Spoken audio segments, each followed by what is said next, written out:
Welcome to my presentation about the health concerns of those with auditory impairment. We're going to go ahead and jump right in. We're going to be talking on this first slide about the kind of the general overview of this population. So first, it's important to establish what hearing loss is. Um, the World Health Organization defines it as somebody with a hearing threshold of greater than 25 decibels. For reference, the normal human whisper is about 30 decibels, and a conversation is typically around 60 decibels. So, obviously, the higher that threshold goes for somebody's hearing, the more severe their hearing loss is. Um, did a little bit of research about um, how common this is locally, statewide, nationwide, and then internationally. You can see that it's pretty even ground. It's not worse here in the state of Utah than it is in the country. It's all around 5 to 6%. Um, there is, however, an increased prevalence in those that are above the age of 65. So a majority of those with hearing loss are above that age. There are obviously some that are younger than that, but a very large majority are above that age.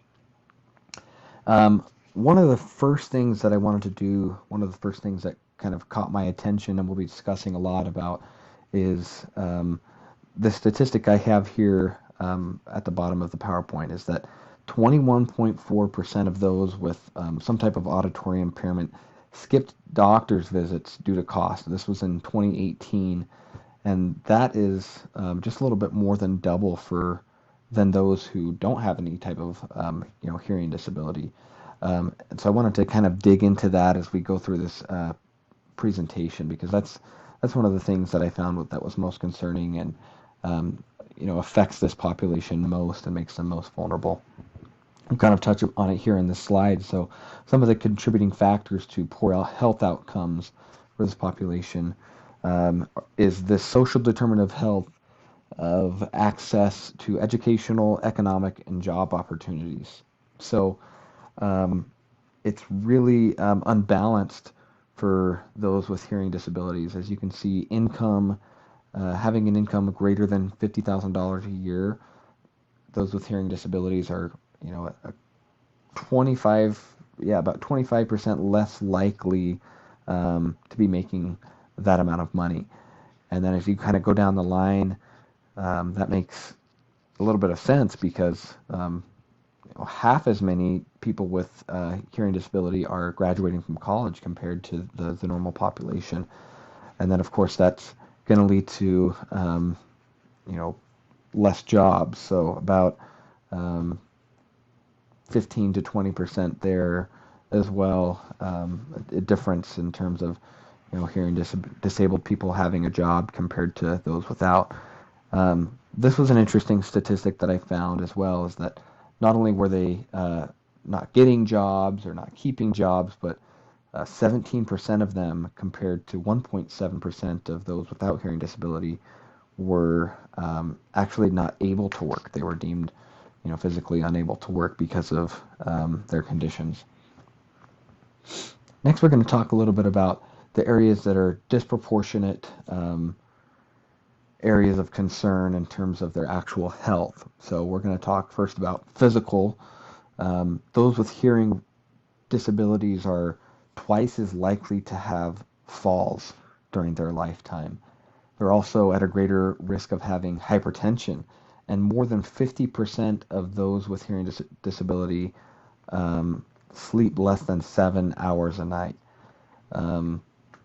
And that in and of itself can lead to a myriad of other health problems.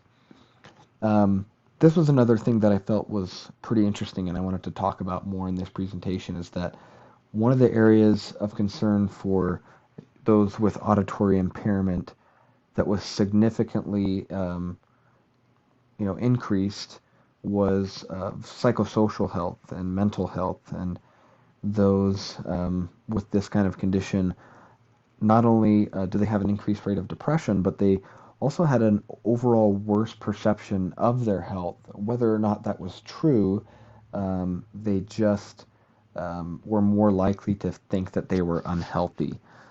And I thought that that was very interesting. And I kind of wanted to dig into this a little bit more, into this first point that we made is why are these people missing healthcare appointments because of cost? We touched on a few of these points already. We already know that they're less likely to make over $50,000 a year. Why is that? Because they're not employed. They're less likely to be employed, and that is because they have lower rates of high school and college graduation. And this took me a little bit of time to figure out exactly why that was and to find some good information about that, but I finally did. And in this study cited here, it was identified that one of the main issues for that was that these students that are, you know, hearing impaired just simply don't have the appropriate resources. And then on the other side of that, the teachers also didn't have the appropriate resources. And this was even for um, schools that were specifically for the hearing impaired, as well as public schools. They just didn't feel well enough prepared to teach these students, and the students didn't feel well enough prepared to learn. And that just got worse and worse as they progressed through their education. And so they were really not at all set up to succeed once they got to college. And then at that point, you know, their job opportunities are severely limited.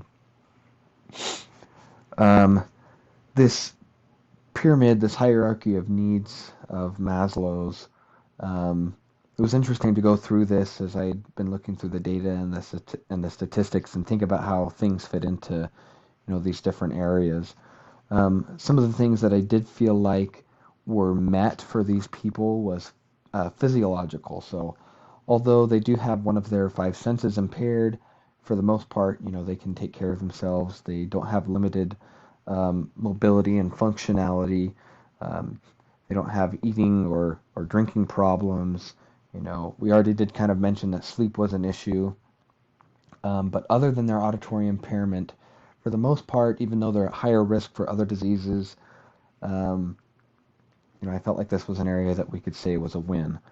As well as love and belonging. You know, they have friends and families. I didn't really find much data that they were, you know, more or less likely to have family or friend support. However, some of the unmet areas and things that were of concern was safety, and that was specifically, you know, they didn't have security of employment that we touched on, security of resources or property due to their lack of employment and then lack of income too. Esteem was another one that I felt like was an area that could be of concern and an area where needs could go unmet. Self-esteem was a big one. We already kind of touched on that with them saying that they had a poor perception of their health, and then higher rates of depression in those with auditory impairment, feeling like they've achieved anything in their life, and then lastly, self-actualization. Um, you know, with the depression, you're going to have a decrease in creativity, spontaneity, and problem solving, just an overall decrease in higher levels of functioning. This last slide, we're going to be talking about specific concerns in these four categories. So first off, communicable diseases and infections. I really couldn't find any data that correlated auditory impairment with a higher risk for infectious disease. However, there was some data that showed that those with auditory impairment were at higher risk for cognitive decline and Alzheimer's. Um, Not only that, but some of their symptoms, especially as they age with hearing loss, can actually mimic Alzheimer's and can lead to misdiagnosis. Um, but also they are at higher risk. The hearing loss over time can cause changes in the white and gray matter in the brain that are very similar to Alzheimer's and then lead to those same symptoms. As far as self-care deficits and self-harm go, specific areas of concern that were disproportionate were increased depression rates that we kind of talked about already, and then um, Turner et al. In 2007 also identified that this led to increased rates of suicide and suicide attempt. And then lastly, risk for harm by others. I found a really troubling article that talked about how children with hearing loss are greater risk to have to experience abuse. In fact, 77% of all children with hearing loss were experiencing abuse at the time of this study, at least in the populations that they surveyed and included in this study. So that was particularly concerning to me, is if these children are not set up to succeed by those who they look up to and trust most, then there's no wonder that they're also having trouble later in life, and then they're ending up with some of the concerns that we talked about in this presentation. And that's it. So thank you very much for listening. I'm signing off.